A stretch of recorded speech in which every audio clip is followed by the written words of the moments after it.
તો કડી અને વિસાવદરની પેટા ચૂંટણીમાં મતદાન પૂર્ણ થવાને હવે લગભગ 45 મિનિટનો સમય બાકી છે।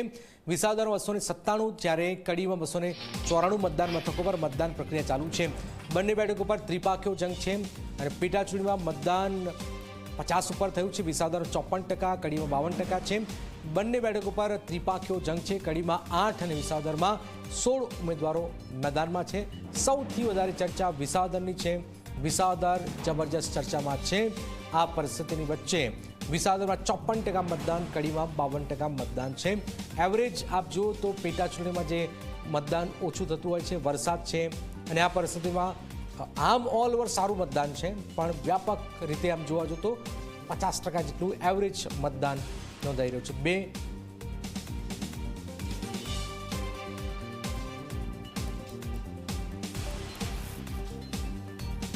બે ગૌરવ અમારી સાથે જોડી ગયા છે। વિસાવદરથી ગૌરવ દવે અને કડીથી ગૌરવ પટેલ। વિસાવદર પહોંચીએ।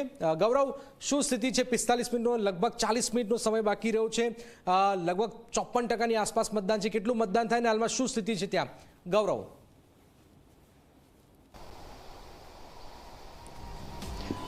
ચોક્કસ જ જનક, વિસાવદર વિધાનસભાની પેટા ચૂંટણીનું આજ સવારથી જ જે રીતના મતદાન શરૂ થયું હતું, અત્યારે અમે વિસાવદરના મોરવાડા ગામ ખાતે છીએ અને ત્યાં બૂથ નંબર 148 ખાતે જે રીતના મતદાન છે તે અત્યારે ચાલુ છે। ખાસ કરીને 40 મિનિટ જેટલો હજુ પણ સમય છે અને મતદારો છે તે મતદાન કરવા માટે આવતા હોય છે। ખાસ કરીને અત્યાર સુધીમાં 54% જેટલું મતદાન છે તે નોંધાયું છે ને એવું પણ એક માનવામાં આવી રહ્યું છે કે 60% આસપાસ વિધાનસભા જે વિસાવદર વિધાનસભા છે કે તેનું મતદાન છે તે પહોંચી શકે છે। જંગી મતદાન છે તે આ વખતે મતદારો દ્વારા કરવામાં આવ્યું છે અને રાજકીય પાર્ટીઓ છે તે પણ અત્યારે ક્યાંક અવઢવમાં મુકાય છે। જે રીતના વધુ મતદાન કરવા માટે થઈ અને બંને જે ત્રણેય જે રાજકીય પાર્ટીઓ છે તેમના દ્વારા એડી ચોટીનું જોર છે તે લગાવવામાં આવ્યું છે ને હવે 40 મિનિટ જેટલો સમય બચ્યો છે ત્યારે ક્યાંક હવે જે ગામડાના જે ગ્રામ્ય વિસ્તારો છે કે તેની અંદર મતદારોની પાકી હાજરી છે તે જોવા મળી રહી છે, પરંતુ શહેરી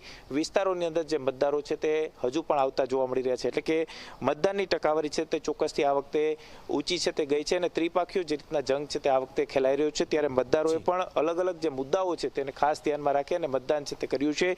યુવાનો છે તેમને વિકાસના મુદ્દાઓ ધ્યાનમાં રાખીને મતદાન કર્યું છે, તો બીજી તરફ ગ્રામ્ય વિસ્તારોના જે ખેડૂતો છે તેમના દ્વારા જે ખેડૂતોના મુદ્દાઓ છે તેમને ખાસ ધ્યાનમાં રાખી અને મતદાન છે તે કર્યું છે। એટલે કે ક્યાંક મિશ્ર પ્રતિસાદ છે તે આ વખતે જે વિસાવદરની વિધાનસભાની પેટા ચૂંટણી છે તેની અંદર જોવા મળી રહ્યો છે અને ખાસ કરીને હજુ પણ 6 વાગ્યા સુધી જ્યારે મતદાન છે તે થવાનું છે ત્યારે 60% આજુબાજુ મતદાન થવાની શક્યતાઓ અત્યારે વ્યક્ત કરવામાં જેટલું વધારે મતદાન થાય એટલું સારું છે। ચાલો ગૌરવ પટેલ પાસે પહોંચીએ કડીથી। ગૌરવ, શું થયું છે આ વખતે કડીમાં? કોઈ સરપ્રાઈઝ છે? આજે શું થયું છે? 40 મિનિટનો સમય બાકી છે। એવરેજ વિસાવદર કરતા કડી પાછળ રહ્યું છે આ વખતે। ગૌરવ।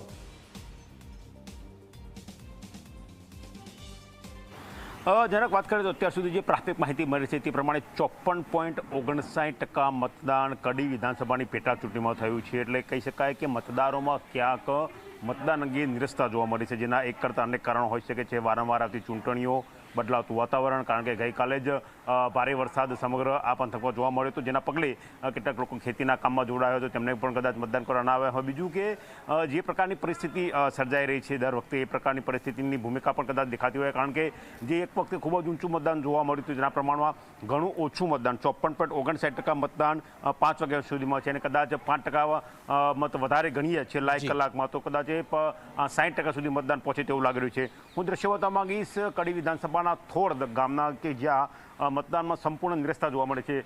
થોડ વિધાનસભા મતદાનની વાત કરીએ તો અહીંયા 2 મતદાન મથકો આવેલા છે, જેમાં એક મતદાન મથકમાં લગભગ 41% અને બીજા મતદાન મથકમાં લગભગ 44% જેટલું મતદાન નોંધાયું છે। એટલે કે ગ્રામીણ વિસ્તારનું આ બૂથ છે, 280 નંબરનું બૂથ છે અને 280 નંબરના બૂથમાં પણ હજી સુધી 50% સુધી પણ મતદાન પહોંચ્યું નથી, જે દર્શાવે છે કે મતદારોમાં ભારે ઉદાસીનતા જોવા મળે છે।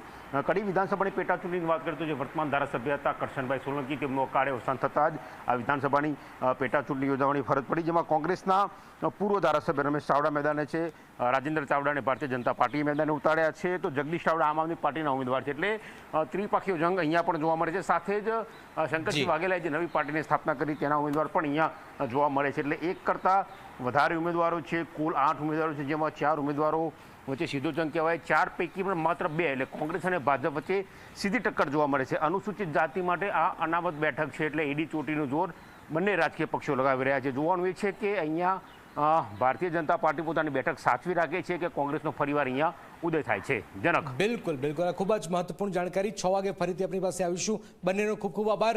બંને ગૌરવ પટેલ અને ગૌરવ દવે આપણી પાસે આવીશું. પણ મૂળ જે વાત છે કે નિરસતા છે. એક તો વરસાદ છે અને વરસાદની વચ્ચે પેટા ચૂંટણી છે. વારંવાર આવતી પેટા ચૂંટણીથી પણ પ્રજા નિરસ થઈ જાય છે, આ હકીકત છે.